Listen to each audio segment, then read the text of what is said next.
everyone! Welcome to Gold Souk in Dubai. Parang sa Divisoria lang, pero alam niyo mga lalabs, lahat ng mga tindahan dito ay nagtitinda ng gold. As in, madami kang mapagpipilian. Merong iba na pipilit kang sumama sa kanila pumunta sa tindahan nila. Pero normal naman yan kasi para magka-customer sila, diba? At saka, alam nyo, isa din itong tourist area, itong Gold Souk kasi pre nasa Dubai ka, edi malamang mas maigi din na tumingin at bumili ka ng Saudi gold, diba? Sulit na din yung bakasyon mo.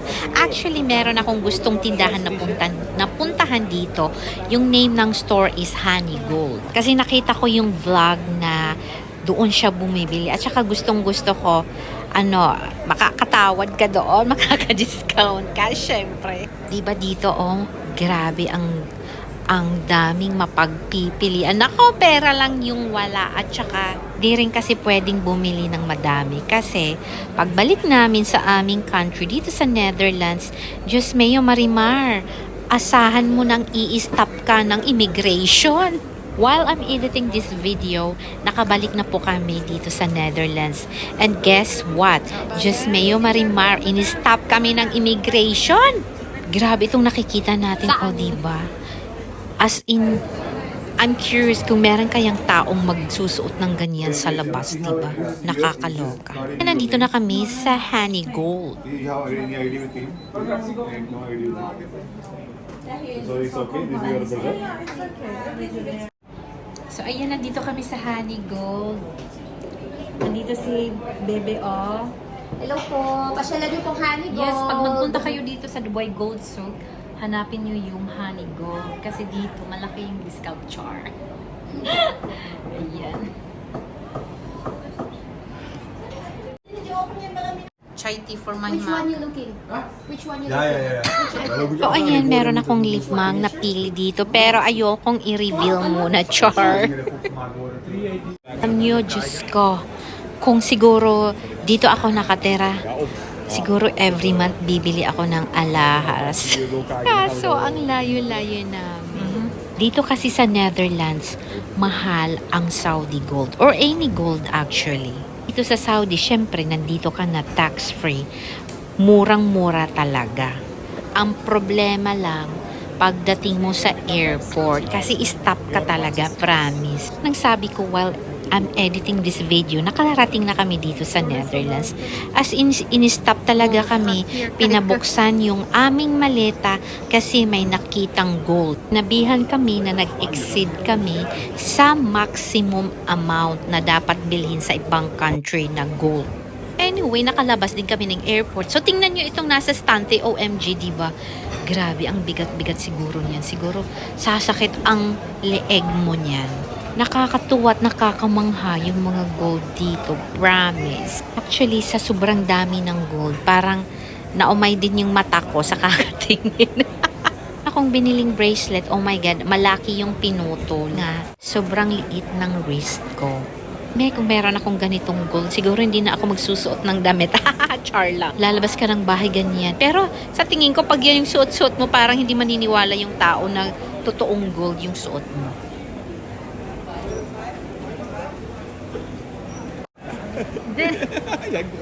Yeah. No, thank you. No, thank you. Hi.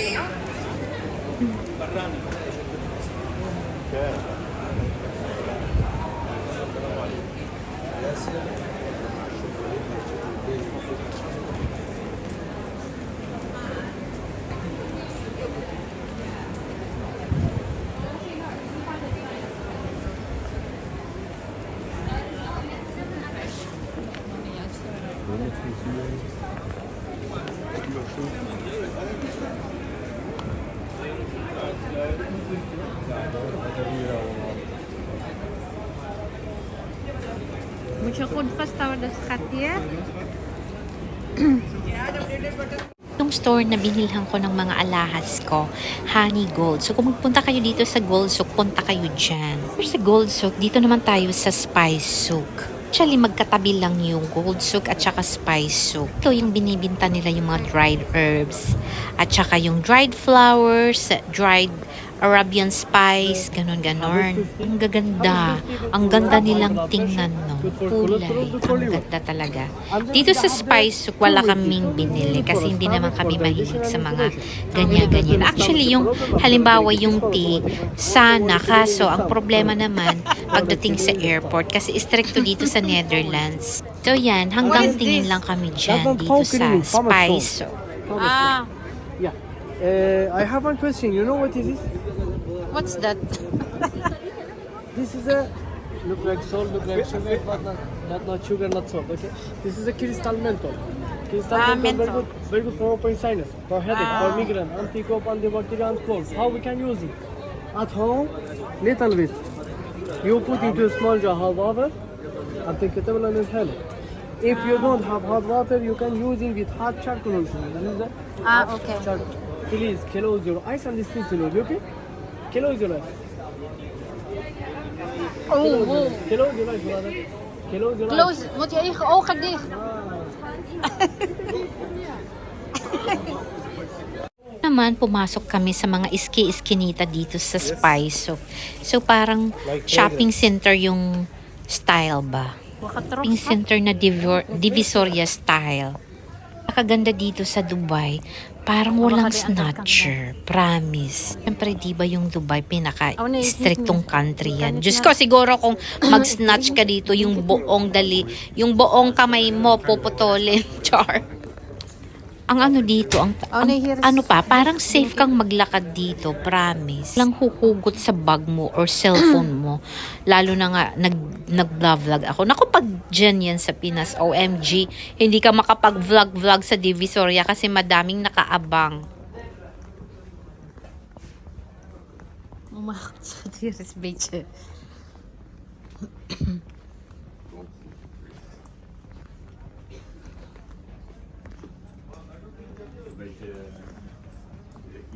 After sa Gold at Spice Souk, nagbalik kami sa Dubai Mall. Dubai Mall, meron silang skating rink. And of course, nagpunta na din kami uli sa labas para magkapag-watch kami ng other show, ng fountain show dito sa Burj Khalifa. At maganda yung spot naming na napili. Finally. Ayan, mag-start na uli yung fountain show dito sa Burj Khalifa. Nakakasawa manood ng fountain show dito sa Burj Khalifa kasi nga every 30 minutes iba't ibang show, iba't ibang lights at iba't ibang song ang play nila at saka yung music at saka yung fountain show parang sinisync nila. Parang sumasayaw ba yung fountain? Kaya maski abutin ka dito ng 2 hours, iba't iba yung mapapanood mo. Hindi ka talaga magsasawa, promise. Area na to, parang never kong nakita na empty. Palaging puno ng tao, puno ng tourist. Siyempre, may mga locals din. At saka, ang daming Pilipino dito. Grabe.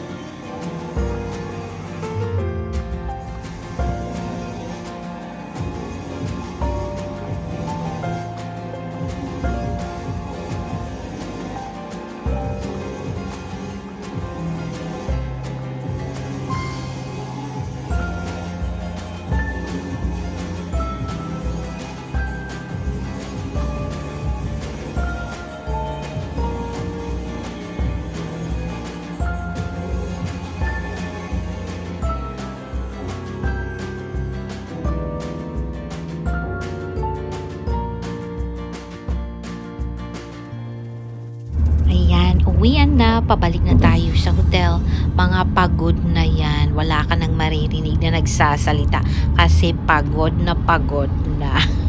Grabe, ang mura ng taxi dito. Promise. As in, murang-mura. Maski magpunta ka, katulad ng pinuntahan namin yung Gold area. Diyos ko, kasi dahil may traffic siguro, almost 40 minutes, pero OMG, ang mura pa din yung binayad namin sa taxi.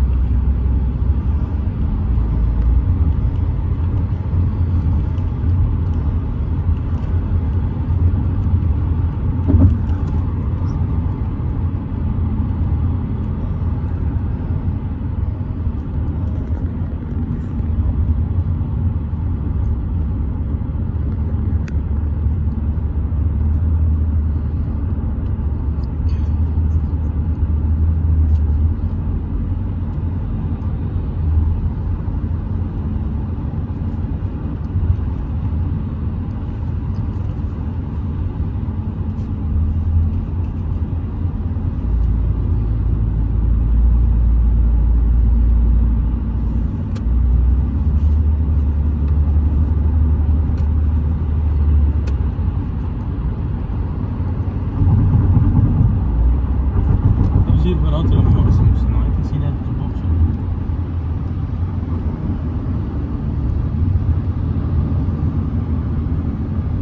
Wat zei je? Je ziet überhaupt hier een maximum snelheid. Kunnen we net vragen. Toyota. Ja? Toyota. Nee, maximum snelheid. Oh, dat geen idee.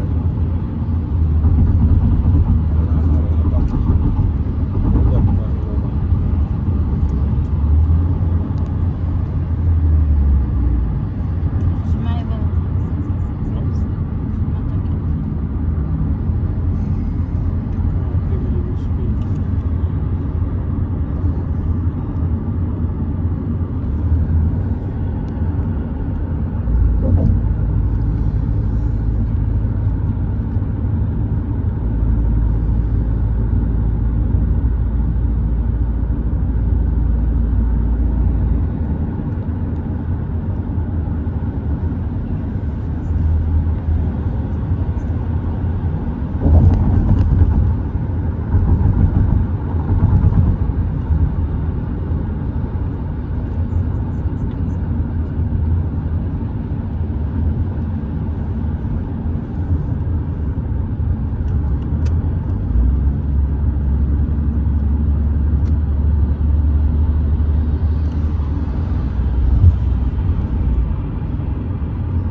Gewoon niet even een baan opschrijven of zo.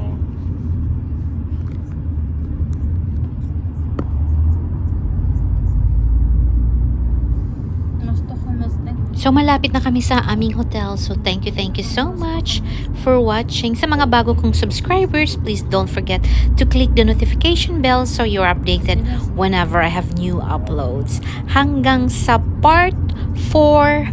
Bye-bye!